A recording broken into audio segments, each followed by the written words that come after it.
Mulai. Bismillahirrahmanirrahim. Assalamualaikum warahmatullahi wabarakatuh. Alhamdulillahi rabbil alamin.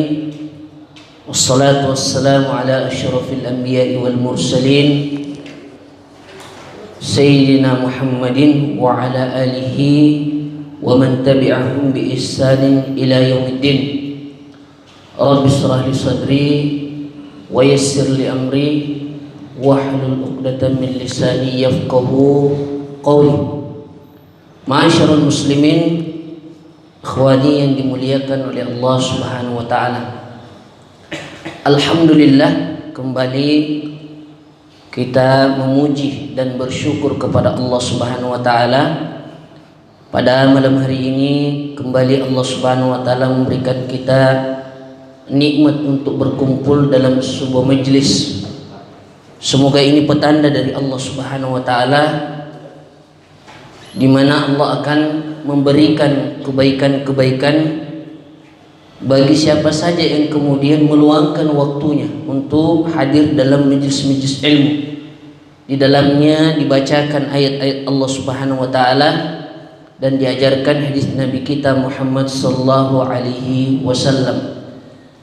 Kemudian salam dan salawat kepada Nabi kita Muhammad sallallahu alaihi wasallam, para keluarganya, para sahabatnya, dan siapa saja yang kemudian berusaha untuk mengikuti jejak Nabi kita Muhammad sallallahu alaihi wasallam, berusaha untuk mencontohi apa yang diajarkan oleh Nabi sallallahu alaihi wasallam sampai kemudian dia wafat dari dunia ini.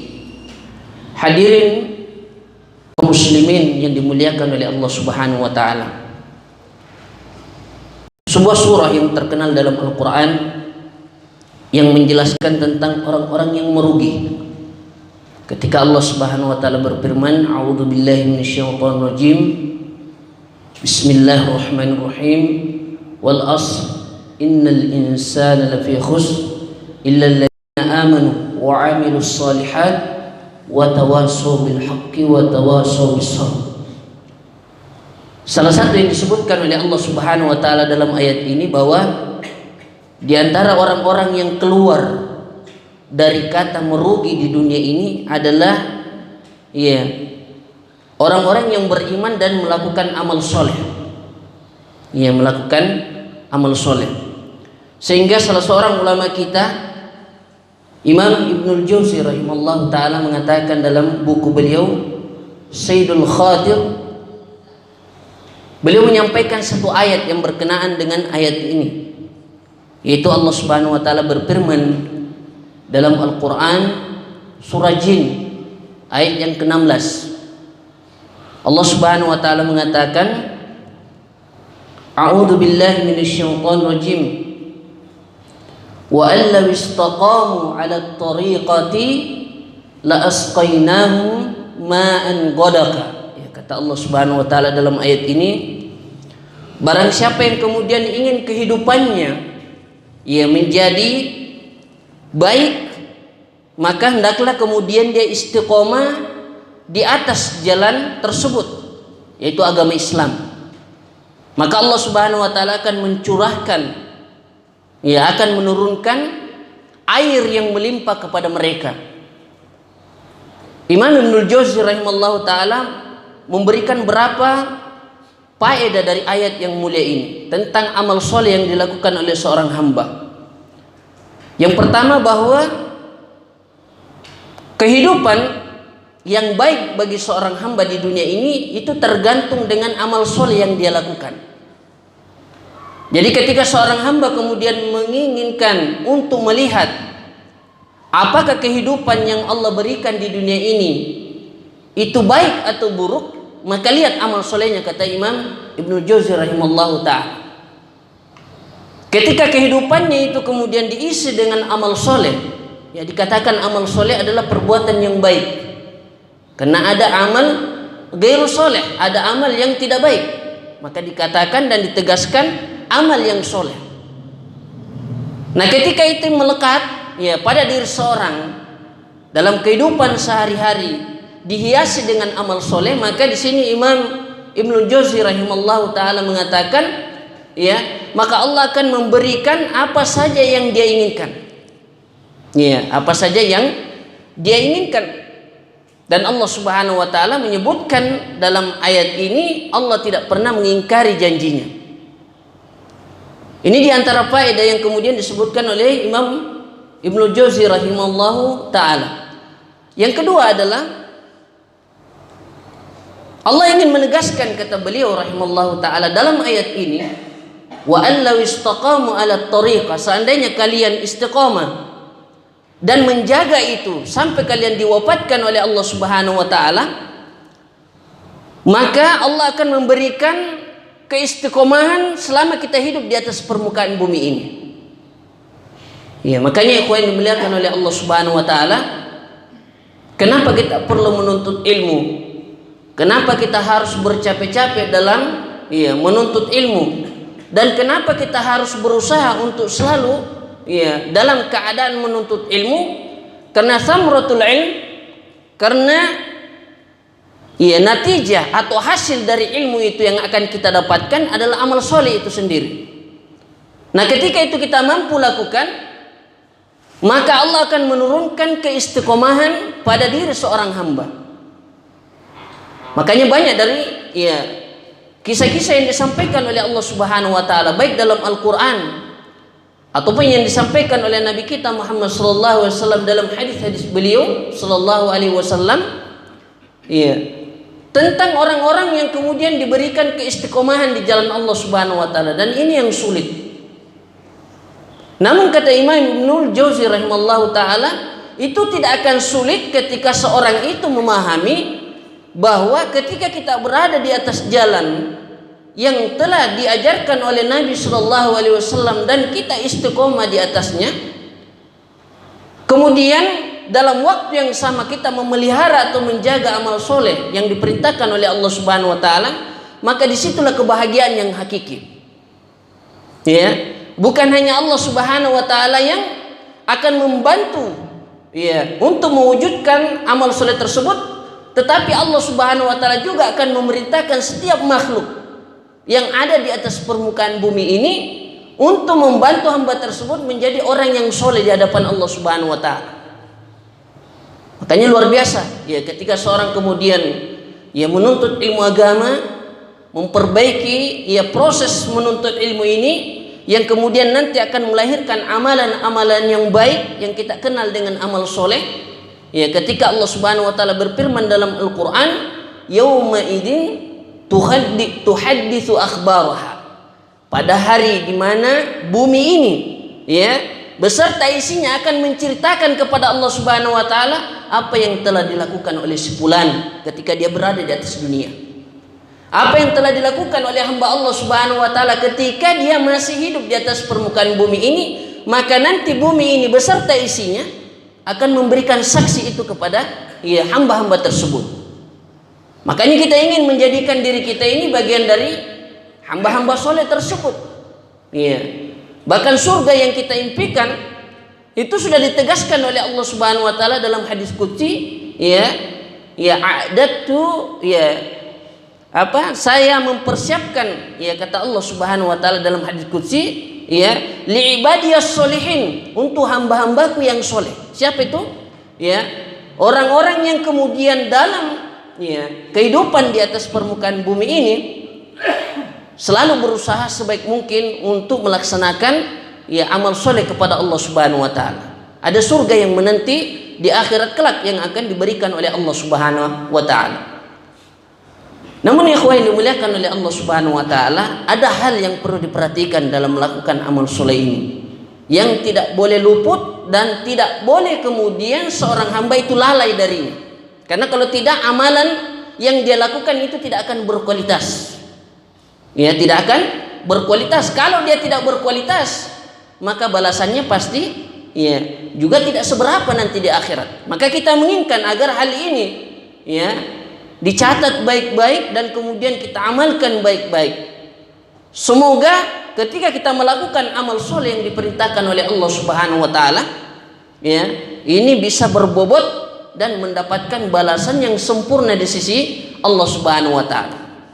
Yang pertama ikhwan yang dimuliakan oleh Allah Subhanahu wa taala adalah ketika seorang melakukan amal soleh, maka ada satu kaidah yang perlu kemudian kita terapkan di dalamnya, yaitu fastabiqul khairat. Seorang itu ketika mendapatkan ada amal soleh yang diperintahkan oleh Allah Subhanahu wa taala, maka dia harus berlomba-lomba untuk mengerjakan amal soleh tersebut. Tidak boleh menunda-nunda. Ya. Makanya para sahabat, salah satu di antara keistimewaan mereka, ya, ridwanullahi alaihim ajmain, adalah ketika mereka diperintahkan oleh Nabi Shallallahu Alaihi Wasallam. Tidak kita dapatkan dalam riwayat mereka mengatakan nanti saja ya Rasulullah. Tetapi apa yang mereka katakan, sami'na wa ata'na. Kami taat dan kami kerjakan.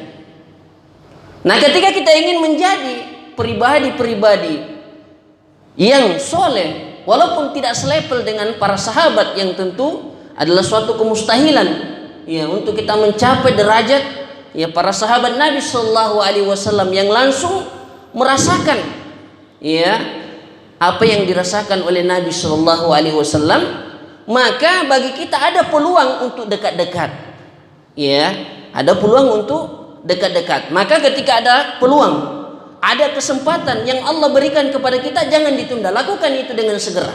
Itulah prinsip fastabiqul khairat, kaidah fastabiqul khairat yang bahkan dijelaskan oleh Allah Subhanahu wa taala di ayat-ayat yang lain dengan istilah yang berbeda-beda. Ya. Di ayat Al-Mutaffifin misalnya Allah Subhanahu wa taala mengatakan falyatanafasil mutanafisun. Hendaklah pada yang itu, kata Allah Subhanahu wa taala, mereka saling berlomba. Ya, pada kebaikan yang diperintahkan oleh Allah Subhanahu wa taala, mereka berlomba-lomba untuk mengerjakan kebaikan tersebut. Wasari'u, ya, dalam surah Al-Imran misalnya, wasari'u ila magfiratin min rabbikum, ya, hendaklah kalian bersegera. Ya, Allah tidak mengatakan kerjakan saja, tetapi Allah mengatakan wasari'u dengan kata perintah, hendaklah kalian bersegera. Jadi ketika ada momen apa itu taklim, ya, apa itu tarbiyah, apa itu tahsin, atau kegiatan-kegiatan yang lain yang bisa nanti kita jadikan sebagai landasan untuk mewujudkan yang namanya amal soleh, seorang itu tidak bisa ya kemudian mengatakan nanti saja. Ya, tapi kerjakan dan ambil peluang tersebut. Ya, kenapa? Kualitas amal soleh kita itu akan ada ketika kemudian muncul prinsip ini dan kemudian kita kerjakan dalam kehidupan kita sehari-hari. Kalau ada kebaikan, kenapa tidak? Ya, kita menjadi orang yang kemudian ya belajar di situ. Kita menjadi orang yang kemudian mengambil bagian di situ sebagai bentuk ya apa? Kebaikan atau bentuk ya kita melaksanakan apa yang diajarkan oleh Allah Subhanahu wa taala dan diajarkan oleh Nabi kita Muhammad sallallahu alaihi wasallam. Dan ini tidak boleh kemudian kita luput darinya. Ya, kadang kita sebagai manusia yang memang ada potensi di mana kita suka dengan istirahat, suka ya untuk kemudian menunda-nunda, ya suka untuk kemudian mengatakan nanti saja dan seterusnya. Itu watak dan tabiat kita sebagai manusia. Tetapi tidak. Bagi orang-orang yang memang merindukan surga Allah Subhanahu wa taala, ya dia bisa mengambil ya satu langkah ini untuk memulai start ya melakukan amal soleh dengan prinsip bagaimana saya menjadi orang yang terdepan dalam melakukan kebaikan-kebaikan dan amal soleh yang diperintahkan oleh Allah Subhanahu wa taala.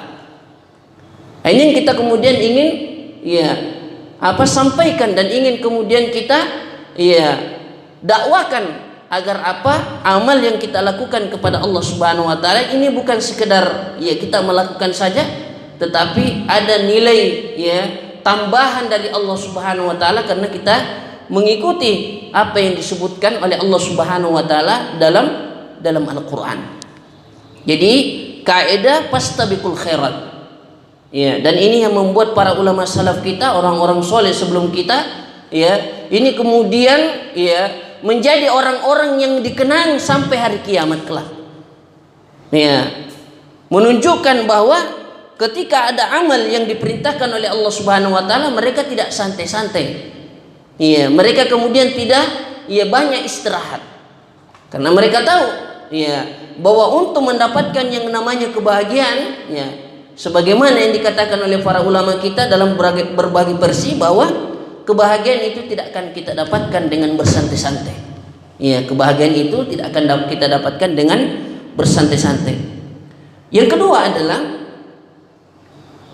kaidah tentang mujahadah atau kesungguhan dalam melakukan suatu amalan. Kadang seorang keliru dalam memahami ketika ada perintah dari Allah Subhanahu wa taala atau ada amalan yang harus kita lakukan, kemudian kita kerjakan begitu saja, tidak ada mujahadah di dalamnya. Tidak ada mujahadah di dalamnya. Apa yang dimaksud dengan mujahadah? Kesungguhan.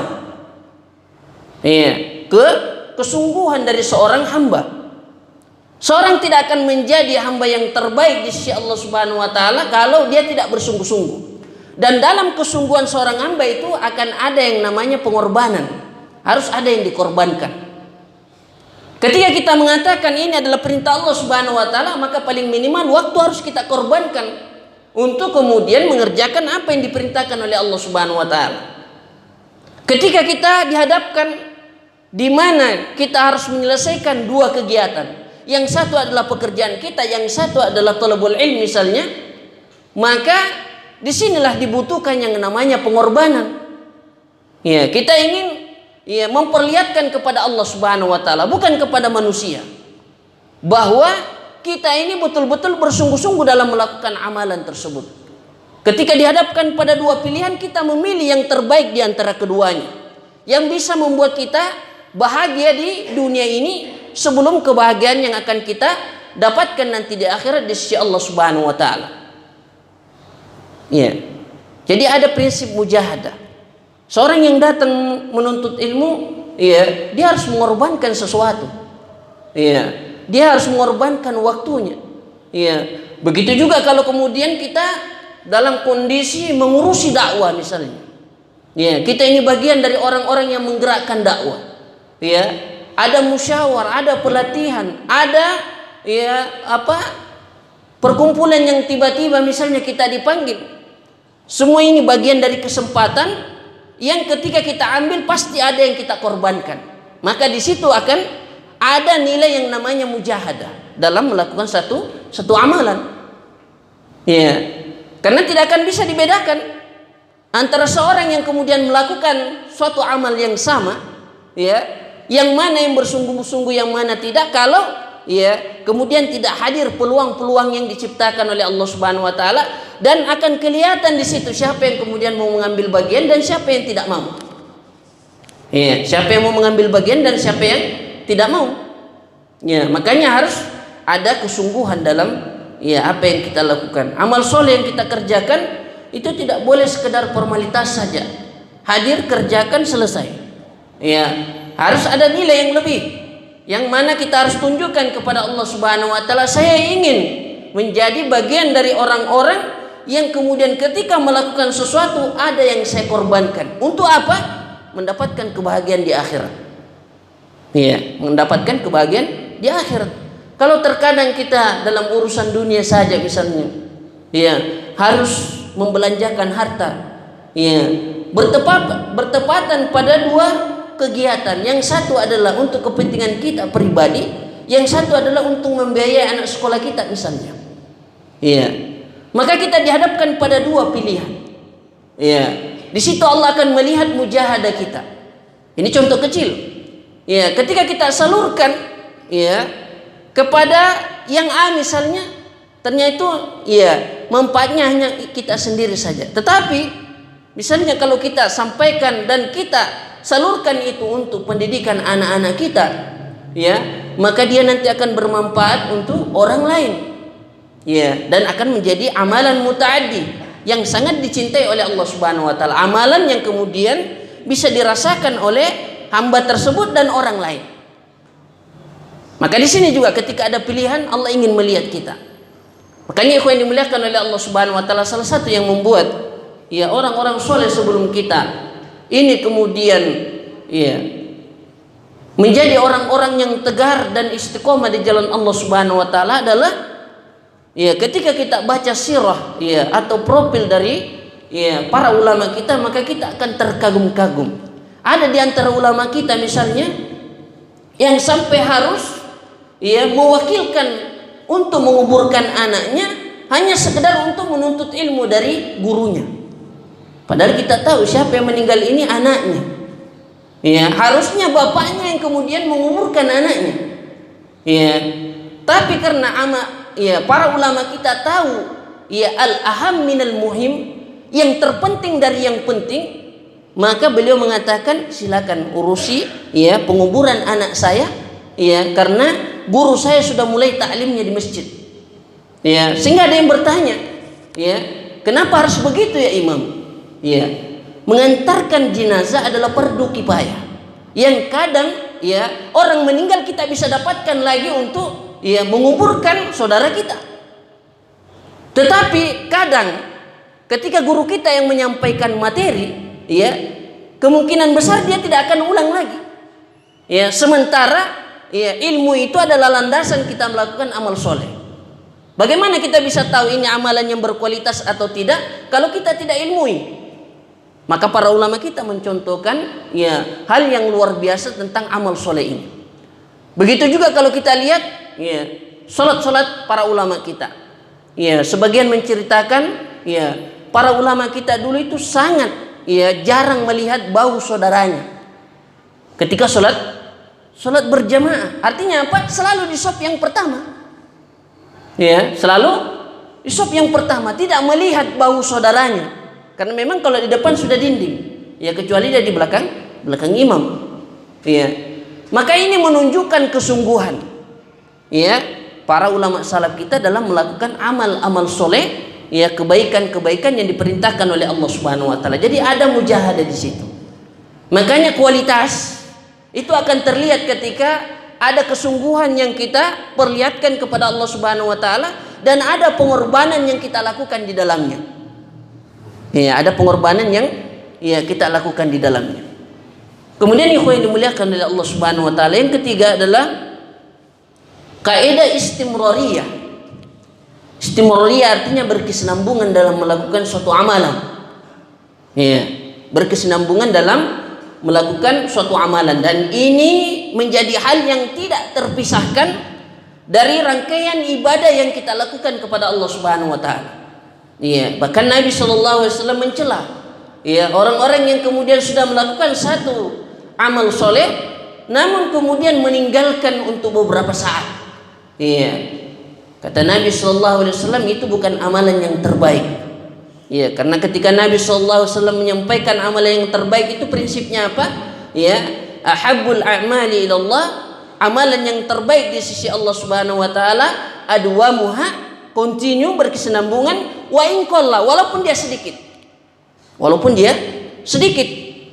Maka prinsip ini tidak boleh hilang dari seorang muslim. Iya. Makanya para ulama kita mengatakan dalam melakukan suatu amalan, ya, di awal-awal jangan mentaklif atau membebani diri kita dengan ya beban yang berat yang sulit kita pikul. Contoh kecil. Kita ingin membiasakan ya menghafal Al-Qur'an, ayat-ayat dari Al-Qur'an. Kita mulai dulu dari satu ayat. Jangan langsung kita bebani satu halaman. Ya, setelah itu ketika tidak sanggup, besoknya kembali satu ayat. Satu ayat dulu saja. Sampai kemudian istimrar, berkesinambungan, kita lihat dalam beberapa waktu ini kemudian lancar, ya tidak macet, maka naikkan levelnya sedikit. Kenapa? Untuk menjaga yang namanya kaidah istimrariyah ini. Ya, agar kita bisa mudawamah atau bisa kontinu dalam melakukan amalan tersebut. Ya, kadang kita terkendala di situ. Ya, semangat ya, tetapi tidak dibarengi dengan kemampuan. Maka seorang itu adalah ya, dia dikatakan cerdas kalau dia bisa melihat kemampuan dirinya dan bisa menjadikan ya kaidah ini sebagai satu prinsip dalam melakukan satu amalan. Ya, makanya ini juga ya tidak kemudian memberikan peluang kepada kita untuk tidak melakukan amalan tersebut.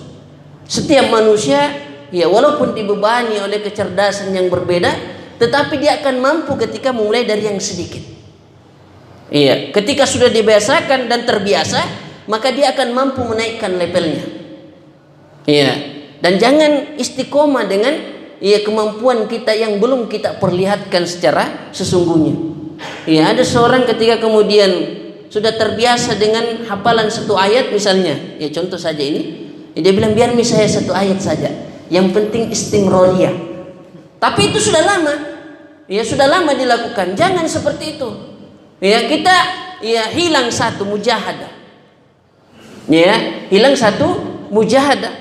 Ya, kesungguhan dalam melakukan.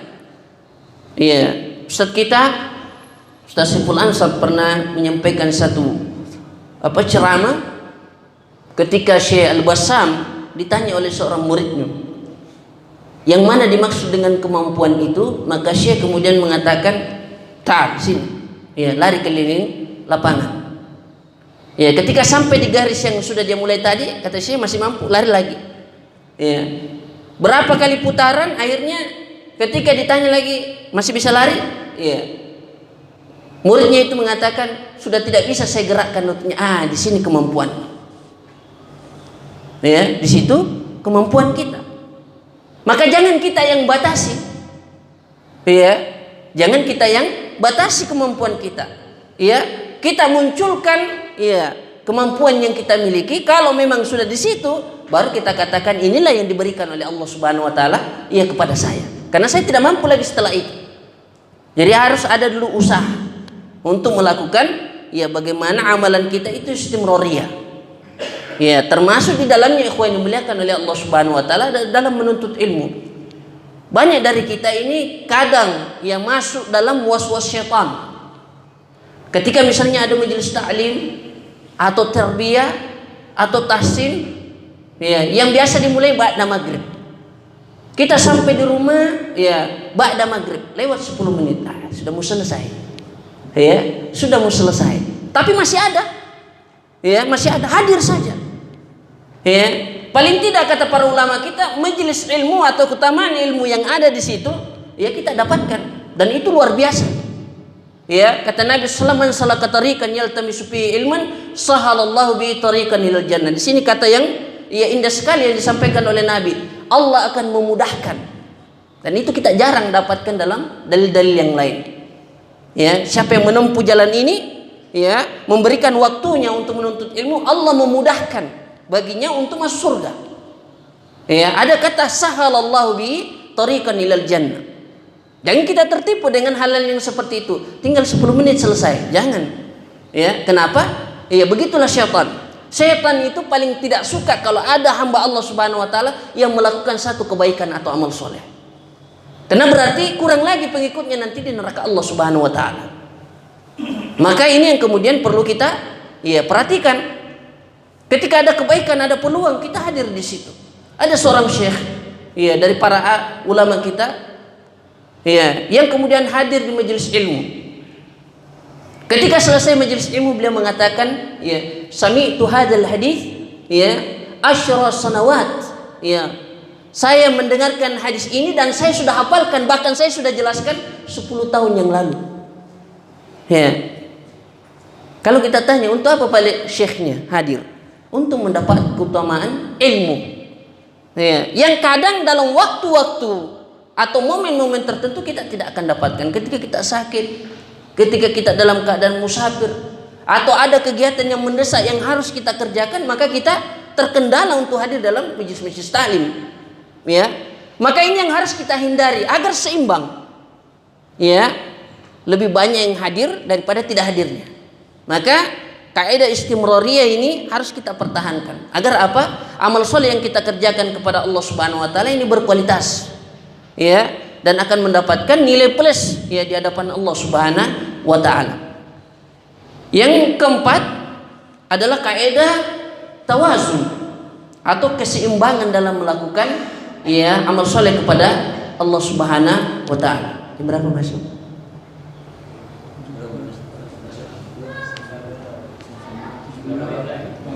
3 menit lagi? 5 menit? Iya. Jadi ini yang terakhir.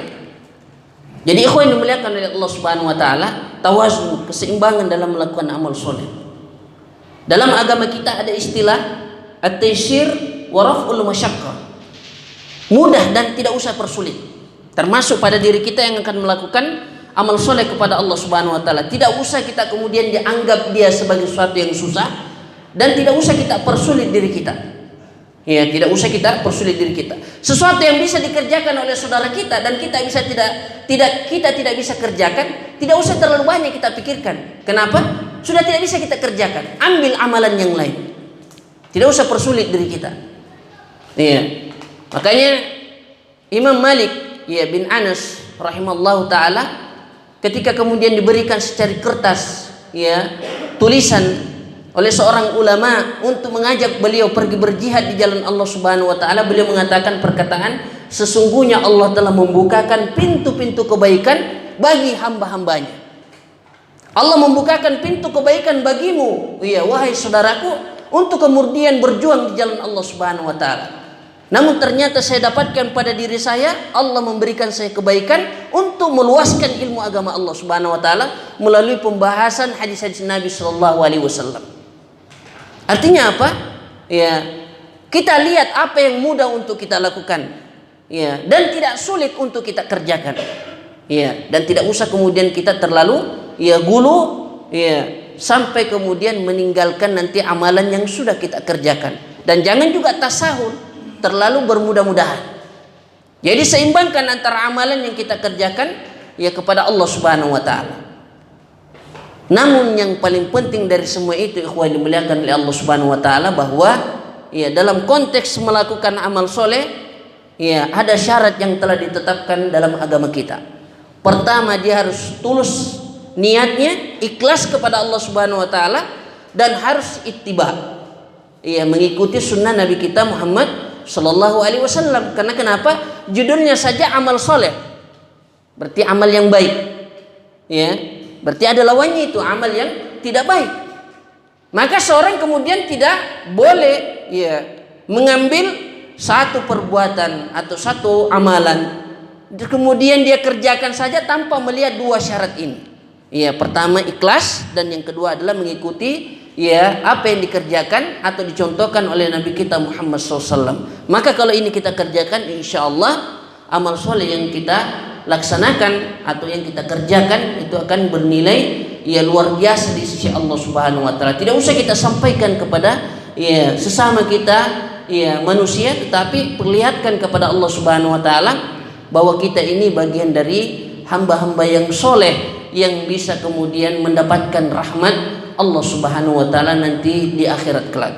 Dan kita harapkan semoga Allah Subhanahu wa taala memberikan kepada kita keistiqomahan untuk bisa menerapkan apa-apa yang kita sampaikan tadi, agar sekali lagi kebahagiaan kita di akhirat itu akan bisa kita dapatkan di sisi Allah Subhanahu wa taala, dan di dunia ini Allah akan membantu kita dengan makhluk-makhluknya untuk mempermudah kita dalam melakukan amal soleh yang diperintahkan oleh Allah Subhanahu wa taala. Karena kalau Allah sudah berkenan untuk memberikan kepada kita ridhonya, maka semua yang bisa membantu kita untuk melakukan amalan tersebut itu akan diberikan oleh Allah Subhanahu wa taala. Maka tidak usah heran ketika kemudian ada saja dari orang-orang soleh sebelum kita yang kemudian dimanapun mereka berada dan apapun kondisinya, mereka tetap sebagai orang-orang yang soleh di jalan Allah Subhanahu wa taala. Mereka tetap melakukan amal-amal yang diperintahkan oleh Allah Subhanahu wa taala, dan mereka terkenal dengan ibadah tersebut. Sehingga ikhwan dimuliakan oleh Allah Subhanahu wa taala, mudah-mudahan sekali lagi kita ini bagian dari orang-orang yang diridhai oleh Allah Subhanahu wa taala melakukan ibadah dan amal soleh, dan kita harapkan apa yang kita kerjakan walaupun sedikit itu kemudian mendapatkan keridhaan dari Allah Subhanahu wa taala, yang semoga nantinya akan dibalas dengan kebahagiaan di akhirat kelak dengan memasukkan kita ke dalam surga Allah Subhanahu wa taala.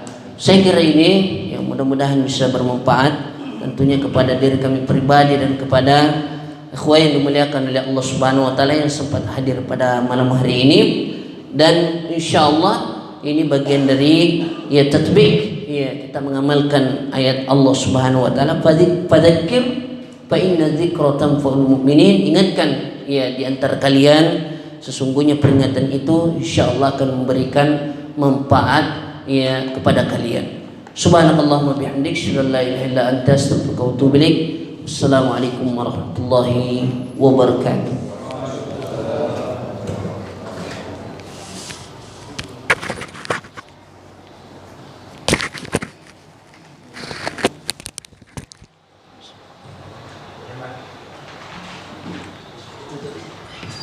Ayo.